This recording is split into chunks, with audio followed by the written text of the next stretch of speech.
কোরবানি তো আপনি আল্লাহর জন্য করতেছেন, এত ফিকির কেন এটার মধ্যে? বিশাল বড় কিছু করতে হবে কেন? খাসি একটা কিনেন, জবাই করেন, শেষ, খালাস, কোরবানি আল্লাহর জন্য হয়ে গেছে। এই গরুর গোশতটা মনে হয় মজা হবে, না না আমার একটু মজা বেশি হয়েছে, কম হয়েছে, এগুলো বললেন না আল্লাহর রাস্তায়। আবার হিসাব করে যে এটা বাজারে বেচলে কত টাকার গোস্ত বেচা যায় তো দেখি, তো হিসাব করে দেখে আহা কিনলাম 1 লাখ দিয়ে, গোস্ত তো 80,000 টাকার বেচা হবে, হইতো তার মানে কি 20,000 টাকা লস খাইলাম। আরে আশ্চর্য তো, আপনি এগুলো কি করেন? কোরবানি তো আপনি আল্লাহর জন্য করতেছেন, এত ফিকির কেন এটার মধ্যে? বিশাল বড় কিছু করতে হবে কেন? খাসি একটা কিনেন, জবাই করেন, শেষ, খালাস, কোরবানি আল্লাহর জন্য হয়ে গেছে। সবাই বলেন কোরবানি কার জন্য?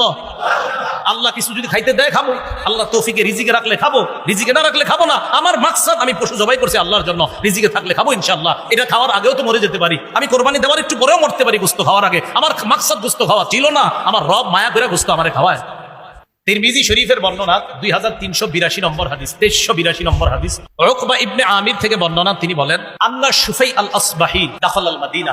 বিখ্যাত তাবী শুফাই আল আসবাহি মদিনায় আসে। হঠাৎ মদিনায় এসে দেখে আবু হুরায়রা রাদিয়াল্লাহু তাআলা, রাসূলের সাহাবী, তিনি হাদিস পড়াচ্ছেন। ইজতামা আলাইহিন নাস, মানুষ তাকে চারদিক থেকে ঘেরাও করে আছে। তিনি মানুষকে প্রশ্ন করলেন, এটা কে? চিনো না? এটা আবু হুরায়রা, রাসূলের সাহাবী, ইউহাদ্দিসুন নাস, তিনি মানুষকে হাদিস পড়াচ্ছেন।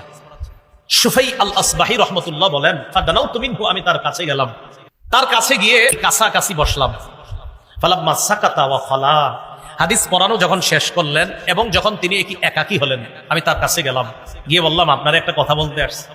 আবু হুরায়রা রাদিয়াল্লাহু তাআলা আনহু বললেন, কি কথা বলো? আপনাকে আমি শপথ দিয়ে একটা কথা বলি, আপনি আমারে এমন একটা হাদিস শোনান যে হাদিসটা নবীর থেকে শুনছেন, বুঝছেন, জানছেন। কি সুন্দর কথা, যে হাদিসটা নিজে বুঝছেন, জানছেন, ভালোভাবে শুনছেন, এমন একটা হাদিস শোনান। আবু হুরায়রা রাদিয়াল্লাহু তাআলা আনহু বললেন, তুমি যেটা বলছো আমি এটা করছি, এখন দাঁড়াও, আমি তোমাকে এখন রাসূলের একটা হাদিস শোনাবো, যে হাদিসটা নবী আমাকে শুনিয়েছেন, এমন একটা হাদিস আমি তোমাকে শোনাবো। যখন কিয়ামতের ময়দান কায়েম করবেন, বান্দাদের বিচার ব্যবস্থা যখন আল্লাহ শুরু করবেন, আউয়ালু মান ইয়াদউ বিহি, সর্বপ্রথম আল্লাহ ডাকবেন এমন 3 ব্যক্তি, ডাকবে তো অনেক, কেমন 3 ব্যক্তি, এর মধ্যে একজন রাজুলুন জামাআল কুরআন, যে ব্যক্তি কোরআন জমা করেছে, মানে আলেম হইছে, তাকে ডাকবে প্রথম। 2 নাম্বার ওয়া রাজুলুন সাহিবুল মাল, টাকা পয়সাওয়ালা, দান করছে দুনিয়াতে, ডাকবে। ওয়া রাজুলুন কুতিলা ফি সাবিলিল্লাহ, আরেক ব্যক্তি যে আল্লাহর রাস্তায় শহীদ হয়েছে, এমন 3 জনকে ডাকবেন। ডাকার পর আলেমকে আল্লাহ বলবেন, আমি তোমাকে ওই জিনিস শিক্ষা দিলাম, আল্লামতুকা আলা মা আনজালতু আলা রাসূলি, আল্লামতুকা মা আনজালতু আলা রাসূলি, আমি আমার নবীর উপর যা নাজিল করলাম এই বিদ্যা আমি তোমাকে শিক্ষা দিলাম। ফামাদা আমিলতা ফিমা উল্লিমতা, যা জানছো জানা অনুযায়ী কেমন আমল করলা? জবাব দিবে, সকাল সন্ধ্যা আমল করছি আল্লাহ। আল্লাহ বলবে, না, মিথ্যা কথা, তুমি মিথ্যা বলছো। তুমি কি বলছো? মিথ্যা বলছো। লিউকাল, তোমারে যেন বলা হয়, ইন্নাহু কারিউন, অমুকে বড় কারি, অমুকে বড় আল্লামা, অমুকে বড় আলেম, অমুকে বড় শেখুল হাদিস, অমুকে বড় মুফতি, অমুকে বড় মুহাদ্দিস, তুমি এই কারণে ইলম শিখছো।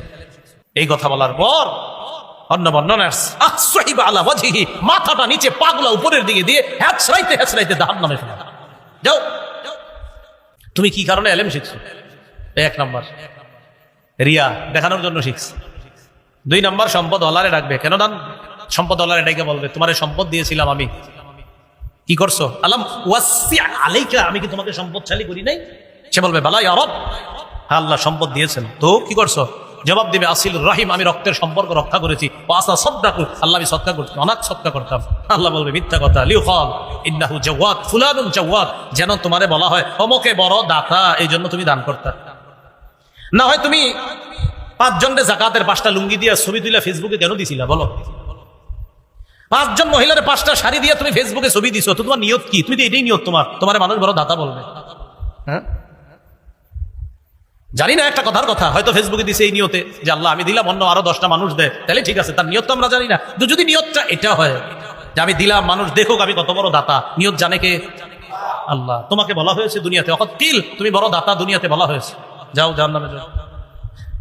গেল জাহান্নামে। শহীদ, আসো, আল্লাহ রাস্তায়, আমার রাস্তায় জিহাদ করছো তুমি, না কেন করছো? আল্লাহ কাতালতু হাত্তা কুতিলতু, আমি লড়াই করতে করতে শহীদ হয়ে গেছি। আল্লাহ বলবে, কেন? বলবে, আপনার জন্য। আল্লাহ, মিথ্যা কথা, তোমারে বীর বাহাদুর বলা হয় যেন এই নিয়তে তুমি জিহাদ করছো। দুনিয়াতে মানুষ তোমারে অনেক বীর বাহাদুর বলছে, যাও জাহান্নামে যাও, জাহান্নামে। আবু হুরায়রা বলেন উলাইকা সালাসাতুল্লাতি তুসআরু বিহিমুন নার, এই তিন ব্যক্তির দিয়ে আগুন প্রজ্বলিত করা হবে জাহান্নামের। কেন বলেন তো? এলেম শিখছে, জিহাদ করছে আল্লাহর জন্য না দেখানোর জন্য? 4 নাম্বার কোরবানি, এটা ইবাদত। এই ইবাদত আল্লাহর জন্য করা, দেখানোর জন্য না করা। তাহলে বলেন তো 1 নাম্বার নিয়ত শুদ্ধ করা, 2 নাম্বার হালাল মাল দিয়ে কোরবানি করা, 3 নাম্বার বেদাত মুক্ত ভাবে শরীয়ত মোতাবেক কোরবানি করা, 4 নাম্বার রিয়া মুক্ত, মানুষকে দেখানোর জন্য না আবার রবকে খুশি করার জন্য কোরবানি করা। এই গরুর গোশতটা মনে হয় মজা হবে, না না আমার একটু মজা বেশি হয়েছে কম হয়েছে, এগুলো বললেন না আল্লাহর রাস্তায়। আবার হিসাব করে যে এটা বাজারে বেচলে কত টাকার গোস্ত বেচা যায় তো দেখি, তো হিসাব করে দেখে আহা কিনলাম 1 লাখ দিয়া, গোস্ত তো 80,000 টাকার বেচা হবে, হইতো তার মানে কি 20,000 টাকা লস খাইলাম। আরে আশ্চর্য তো, আপনি এগুলো কি করেন? কোরবানি তো আপনি আল্লাহর জন্য করতেছেন, এত ফিকির কেন এটার মধ্যে? বিশাল বড় কিছু করতে হবে কেন? খাসি একটা কিনেন, জবাই করেন, শেষ, খালাস, কোরবানি আল্লাহর জন্য হয়ে গেছে। বলেন, সবাই বলেন কোরবানি কার জন্য? আল্লাহ কিছু যদি খাইতে দেয় খাবো, আল্লাহ তৌফিকে রিজিকে রাখলে খাবো, রিজিকে না রাখলে খাবো না। আমার মাকসাদ আমি পশু জবাই করছি আল্লাহর জন্য, রিজিকে থাকলে খাবো ইনশাআল্লাহ। এটা খাওয়ার আগেও তো মরে যেতে পারি, আমি কোরবানি দেওয়ার একটু পরেও মরতে পারি গোস্ত খাওয়ার আগে। আমার মাকসাদ গোস্ত খাওয়া ছিল না, আমার রব মায়া করে গোস্ত আমারে খাওয়ায়। তাহলে কোরবানির উদ্দেশ্য আল্লাহরে খুশি করা। হারাম মাল এটা যেন শরীক না হয়, হারাম টাকার অংশীদার তাদের থেকে খুব সতর্কতা অবলম্বন করা। আল্লাহ পাক রব্বুল আলামিন আমাদের সকলকে যে কথাগুলো শুনলাম বললাম, এই কথাগুলোর উপর আমরা সকলে যেন আমল করতে পারি, আল্লাহ তৌফিক দান করেন।